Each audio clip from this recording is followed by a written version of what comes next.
Bonjour à toutes et à tous et bienvenue dans votre bulletin d'information sur Vanbef Info. À la une, plusieurs quartiers de Port-au-Prince se sont réveillés sous haute tension ce jeudi. En effet, des barricades érigées avec des nœuds enflammés et de grosses pierres bloquent la circulation, aussi bien pour les véhicules que pour les piétons, notamment à Crisroal, Lu et d'autres zones. Certains établissements scolaires situés à proximité sont restés fermés. De nombreux passagers qui tentaient de se rendre au centre-ville ont été aperçus attendant des minibus devant les locaux de la TNH à Delma 33.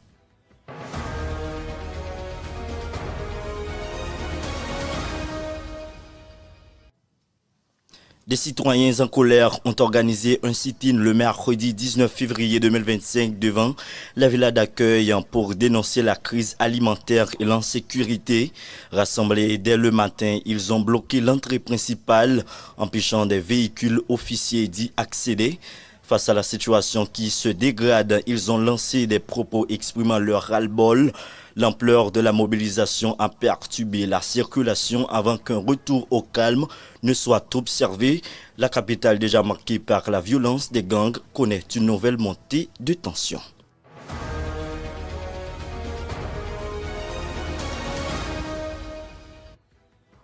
Autre information, installée à la tête de l'Office d'assurance véhicules contre-routiers, le mardi 18 février 2025, Pierre-Jean-Raymond André a défini les grandes lignes de son administration.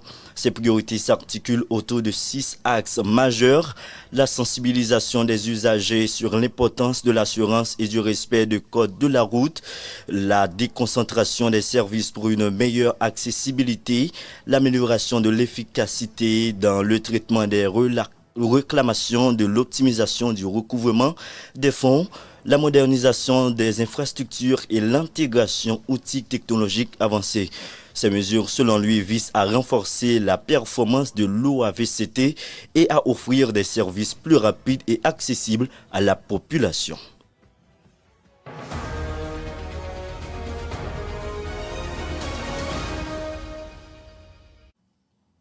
Ronald Basile, gestionnaire chevronné nommé directeur général après des mois de turbulence, avec l'ambiance sans direction.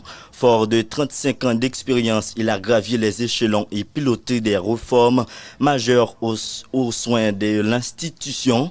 Ancien chef de cabinet à Croix des Bouquets, il combine expertise locale et ouverture internationale. Entre espoir et scepticisme, il devra affronter clientélisme et résistance interne.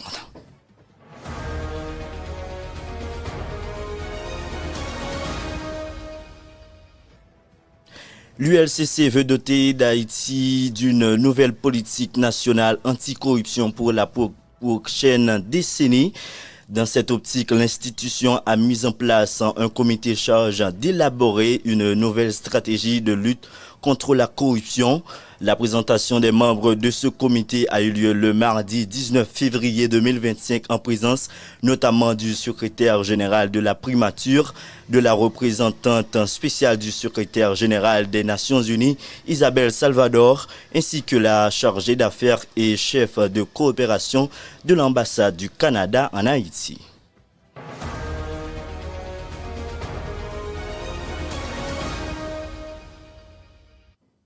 Dossier politique, le conseiller président Laurent Saint-Cyr a laissé le pays ce mercredi en direction de la Barbade où il doit participer à la 48e réunion de la conférence des chefs d'État et de gouvernement de la CARICOM. Ce sommet qui se tient du 19 au 21 février réunira les leaders de la région pour discuter de sujets cruciaux pour Haïti et pour la communauté caribéenne.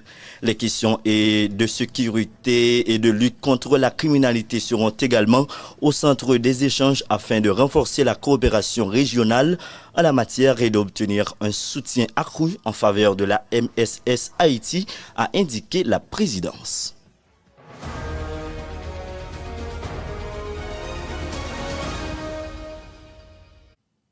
Dossier sport, le Real Madrid a écrasé le Manchester City 3-1 au Bernabéu avec un triplé de Kylian Mbappé pour confirmer le carnage des Citizens au Real Madrid le mercredi 19 février 2025 est qualifié pour la 8e de finale. Le club anglais n'en peut plus. La fin de ce cycle se confirme match après match. À rappeler que l'aller, le Real Madrid a été battu plus tôt le Manchester City 3-2.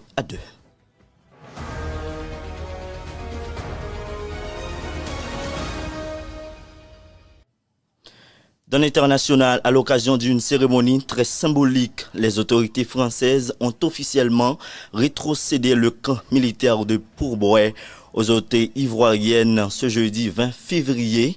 Le ministre français des Armées Sébastien Lecornu et son homologue ivoirien de la Défense Téné Biramia Ouattara étaient présents à cette cérémonie. La base accueillait jusqu'à présent le 40e bataillon français d'infanterie de marine.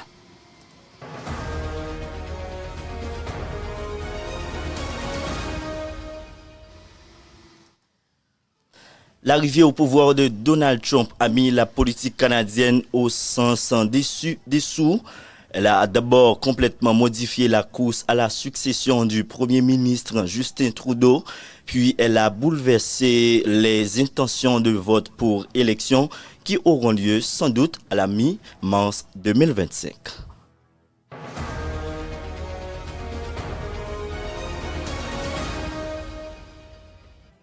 Toujours dans la page internationale, au moins 975 personnes ont été exécutées en Iran en 2024. Une escalade effroyable du recours à la peine de mort comme moyen de répression politique par la République islamique, dénonçant un rapport publié jeudi 20 février par deux ONG. La France condamne avec la plus grande fermeté l'accélération de ces exécutions. Fin de ce bulletin d'information. Merci à vous de l'avoir suivi. Restez-y pour la suite de nos programmes.